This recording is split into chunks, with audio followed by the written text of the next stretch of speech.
मालाकडे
मी प्रसाद रामराव मोरे, रामराव विठ्ठल मोरे यांच्या शेतात आज आम्ही सकाळी जेवण करत असताना अचानक आजीने आवाज दिला, दादा इकडे म्हणून बाहेर आलो.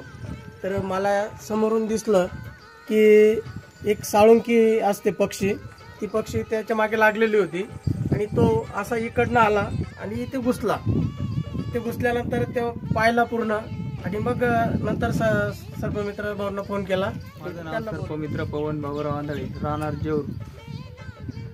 तर मित्रांनो, असा कुठलाही प्रकारचा साप आपल्या घरात किंवा घराच्या आजूबाजूच्या परिसरात आढळला तर आपल्या जवळील सर्पमित्राशी संपर्क करा. साप हा भक्ष्याच्या शोधात, उंदीर, बेडूक हे तत्सम जीव खाण्यासाठी साप आपल्या घराजवळ येत असतो.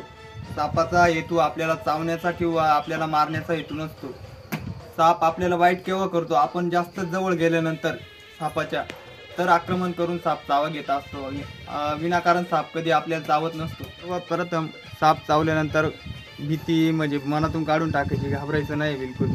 साप चावल्यानंतर मंदिरात किंवा झाडफूकच्या चक्करमध्ये पडायचं नाही आहे. साप चावल्यानंतर आपल्या जवळील सरकारी दवाखान्यात जायचं आहे. हा इंडियन स्पेक्टिकल कोब्रा, आपण याला इंग्लिशमध्ये म्हणतो, मराठीमध्ये नाग, हिंदीमध्ये देववन असं याचं नाव आहे. याचं सायंटिफिक नेम जे आहे नादा आहे आणि हा न्यूटॉक्सिक नावाचा वेनम सोडतो. नांदगाव वन विभाग येथे याची नोंद होती. साप नोंद केल्यानंतर जंगलात सोडला जातो. ओके.